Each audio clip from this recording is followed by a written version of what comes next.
ಚಾರ್ಲಿಯ ಕತೆ. ಒಂದು ಸಣ್ಣ ಊರಲ್ಲಿ ಚಾರ್ಲಿ ಎಂಬ ಹೆಸರಿನ ಒಂದು ಚಿಕ್ಕ ನಾಯಿ ಇತ್ತು.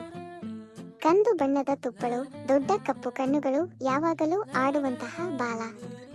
ಅದು ರಾಜೇಶ್ ಎಂಬ ಒಬ್ಬ ಏಕಾಂತ ಪ್ರಿಯ ವ್ಯಕ್ತಿಯ ಗೆಳೆಯ. ರಾಜೇಶ್ ಹೆಚ್ಚಾಗಿ ಮಾತನಾಡುತ್ತಿರಲಿಲ್ಲ, ಆದರೆ ಚಾರ್ಲಿಯೊಂದಿಗೆ ಮಾತ್ರ ಅವನ ಮನಸ್ಸು ತೆರೆಯುತ್ತಿತ್ತು. ಪ್ರತಿ ಬೆಳಿಗ್ಗೆ ಚಾರ್ಲಿ ಹಾಸಿಗೆ ಬಳಿ ಬಂದು ಮೂಗನ್ನು ತಳ್ಳಿ ಎಬ್ಬಿಸುತ್ತಿತ್ತು. ರಾಜೇಶ್ ನಗುತ್ತಾ, ಸರಿ ಸರಿ, ಈಗಲೇ ಎದ್ದು ಬಿಡುತ್ತೇನೆ ಕಣ್ಣ ಎಂದು ಹೇಳಿ ಎದ್ದು ಕೂರುತ್ತಿದ್ದ. ಇದು ಅವರ ದಿನಚರಿಯ ಮೊದಲ ಪ್ರೀತಿಯ ಸಂಭಾಷಣೆಯಾಗಿರುತ್ತಿತ್ತು. ಒಂದು ದಿನ ರಾಜೇಶ್ಗೆ ದೊಡ್ಡ ಅಪಘಾತವಾಯಿತು. ಆಸ್ಪತ್ರೆಯಲ್ಲಿ 2 ತಿಂಗಳು ಇರಬೇಕಾಯಿತು. ಚಾರ್ಲಿಯನ್ನು ರಾಜೇಶ್ನ ಚಿಕ್ಕಪ್ಪನ ಮನೆಯಲ್ಲಿ ಬಿಟ್ಟು ಹೋದ. ಆದರೆ ಚಾರ್ಲಿ ಏನೂ ತಿನ್ನಲಿಲ್ಲ, ಆಡಲಿಲ್ಲ, ಕೇವಲ ಬಾಗಿಲ ಬಳಿ ಕೂತು ರಾಜೇಶ್ ಬರುವುದನ್ನು ಕಾಯುತ್ತಿತ್ತು. ಅದರ ಕಣ್ಣುಗಳಲ್ಲಿ ದುಃಖ ತುಂಬಿತ್ತು. ಒಂದು ದಿನ ಸಂಜೆ ರಾಜೇಶ್ ಮರಳಿ ಬಂದ. ಆದರೆ ಕಾಲಿಗೆ ಬ್ಯಾಂಡೇಜ್, ಕೈಯಲ್ಲಿ ಕೋಲು. ಅವನು ಹಿಂದಿನಂತೆ ಓಡಾಡಲಾರದಷ್ಟು ದುರ್ಬಲನಾಗಿದ್ದ. ಆದರೆ ಚಾರ್ಲಿಗೆ ಅದೆಲ್ಲ ಬೇಕಿರಲಿಲ್ಲ.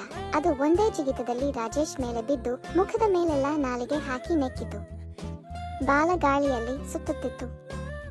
ರಾಜೇಶ್ ಕಣ್ಣೀರು ತಡೆಯಲಾರದೆ ಹೇಳಿದ, ನೀನು ನನ್ನನ್ನು ಇನ್ನೂ ಗುರುತಿಸುತ್ತೀಯಾ ಚಾರ್ಲಿ? ಅಂದಿನಿಂದ ಚಾರ್ಲಿಯ ಜೀವನ ಬದಲಾಯಿತು.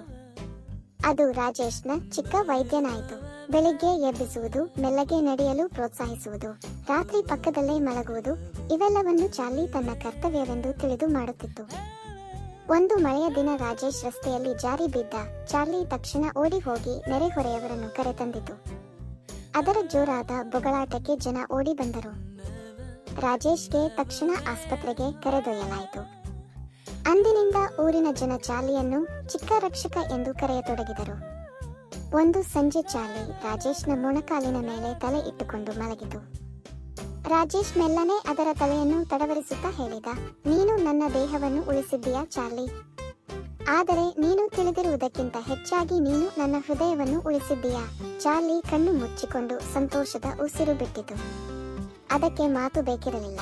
ಅದರ ಪ್ರೀತಿಯೇ ಅತ್ಯಂತ ದೊಡ್ಡ ಭಾಷಣವಾಗಿತ್ತು.